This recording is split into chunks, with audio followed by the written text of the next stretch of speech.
Socom Combined Assault is the final Socom game to be released on the PS2, and it's arguably the worst. I've identified 6 major reasons, 3 things the game does terribly, and 3 it does pretty well. I streamed the entire playthrough along with 2 YouTube friends, so that's me in the corner. Hi, hello. Let's take a look back on Socom Combined Assault. Like an Alabama family, this game shares too much DNA with its sibling. It feels the same as Socom 3, largely looks the same, and of course plays the same. There was a huge departure from Socom 2 into 3, but Socom 3 and Combined Assault are very similar, though there have been massive changes, which brings me to the first big thing I love about this game, and that's the introduction of a full co-op campaign. You can play the entire campaign with up to 3 friends. Funny enough, we did this with me and my friend PS2 or Die on an emulator, and our pal Johnny playing on a real PS2. Which is crazy! It's 2025 and we're mixing emulators and real consoles just to play this old game online. And it actually worked, basically flawlessly. Johnny's FPS wasn't all that great on a real PS2, but he was also running widescreen as well, which the game supports. What FPS do you think you're getting, Johnny? 15? It might be, maybe not even. What makes this even more impressive is that I'm playing from Japan, PS2 or Die's in America, and Johnny's in the UK, literally across the world as far as we can be, and it ran pretty much fine. Socom's co-op functionality is still impressive, even all these years later, so if it worked for us, it can work for you too. And it was pretty easy to set up. But just because a game has a co-op campaign mode doesn't mean it's got a good campaign. Which brings us to the first big issue I have with the game, its poor mission variety / objectives. This one's a bit of a twofer. The objectives per mission, the stuff you actually do, didn't stagnate from the first game.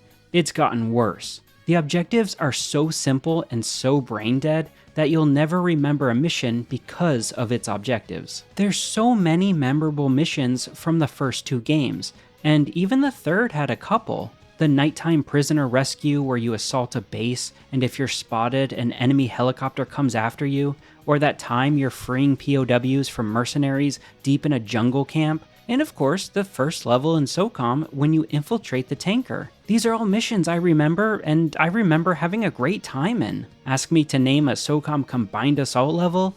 Like a man leaving a vasectomy clinic, I'm shooting blanks.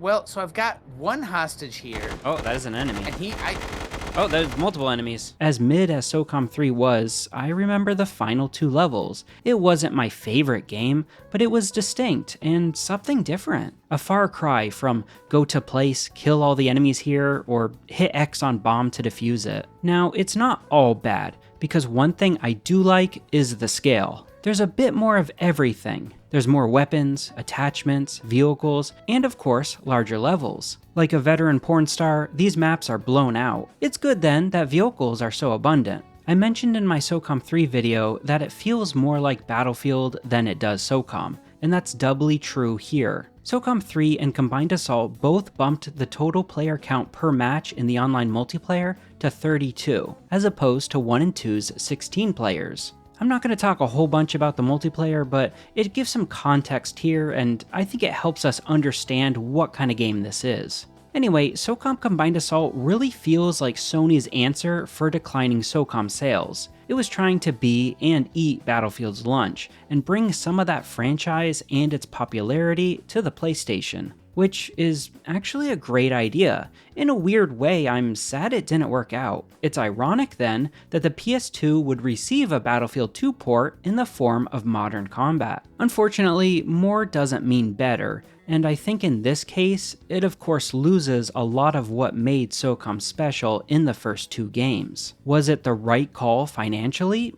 Probably. Am I still sad about it? Yeah. Though it's worth noting, Combined Assault had a weird online system setup. Combined Assault players could play with Socom 3 players. It was kind of a crossplay before crossplay was a thing, so you can't say Zipper and Sony didn't try. Looking back on the series, it's insane to me how great of a package the online support was for the Socom series, and yet never taking off past 2's peak popularity. If I were Sony, I'd find it maddening. But sometimes you can do everything right and still fail. Which brings us to negative number 2, a lack of a story. That's a bit of a lie, as the game does have a story, but functionally, it may as well not. It used to be that a cutscene would play before and usually after every mission. Well, that's gone. Now it's maybe 1/3 of the time. And even then, it's pretty generic. It'll be some bad guys training at a camp while HQ tells you to kill them all. Sorry, neutralize them all. Look at that. We did that, guys. Gone are the days of named characters scheming and plotting, replaced with generic get the baddies motivations. They just feel hollow, and every enemy faction you fight is basically identical to one another. It's not like East Europeans are hyper aggressive with AKs, and South American terror cells are more cautious and tactical with smuggled Uzis or something. I mean, just thinking about it, there's so many awesome ways you could differentiate the factions. Maybe one faction is super aggressive and charges your positions while belting grenades at you, while another loves to hang back and set up Vietnam-style traps or claymores you have to navigate. But nope, they're all the same, and you'll barely register any difference. And those cutscenes I mentioned, well, if you're playing co-op, they won't appear at all. You only get them if you play by yourself, which I already did enough of as a teenager. There's a helicopter left. Yeah. Is it, okay. Is it bad? Yep. You want to shoot at it, or you want to just... Oh. Oh, it arced.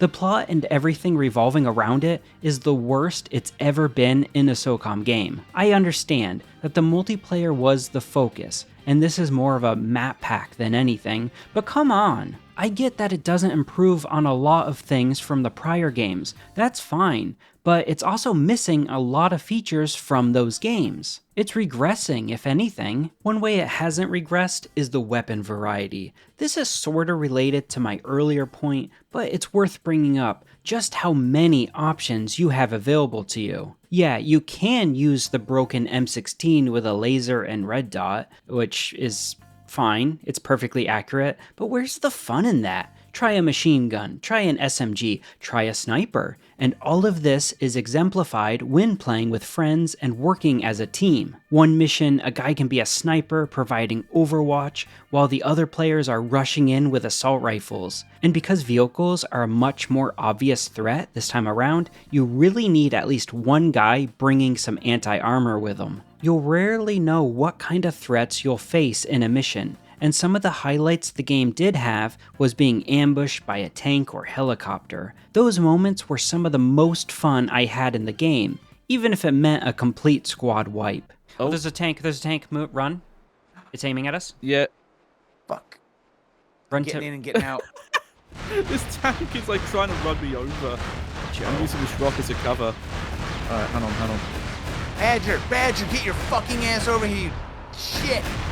It feels like such a weird push and pull, because the game adds some stuff, but takes away other stuff. One of the more evident features that have been removed, which doesn't seem consequential, but I think it definitely is the lack of blood and gore. The shooting never felt as good as it did even in 3, and I think part of that can be tied to the lack of blood. The game just has this Marvel movie feel to it, where, yeah, people are fighting and there's some violence, but there's no weight to the violence. They may as well be taking naps for all we know. I remember playing Socom 1 and shooting a guy in the head, the blood spraying out, his limp body collapsing on the ground. Sounds a bit sick to say out loud, but damn was it fun to do. People rarely seem to talk about it, but gore plays a huge, vital role in gameplay. You need to feel like your shots are powerful. These are guns you're supposed to be wielding, not toys. This isn't laser tag. You're taking someone's life. Convey that to the player. It doesn't need to be shell shock nom, but give it some weight. I don't want to hear some guy screaming his lungs out because he got shot in the belly, like in Reservoir Dogs, but give it something more than just a, ooh, you hit me, I'm dead, blah.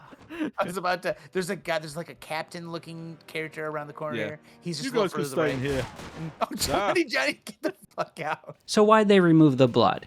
Well, this game has a teen rating, while every other SOCOM got a mature M rating. Why? Because teen-rated games sell better. Does it ruin the game? No, of course not, but it's just another notch in the belt of soullessness. What? What does that even mean? Did I enjoy Combined Assault? I did, but then again, I was playing with friends. So do I recommend Combined Assault? If you have friends to play with you, yeah, sure. If not, nah, skip it. You're not missing anything unless you're looking for an average, fairly forgettable shooter experience. With that said, the voice commands still work, so there's that. Thanks for watching. Consider subscribing if you've made it this far. The PSP SOCOM games I've never played are coming up in the future. Love ya, bye.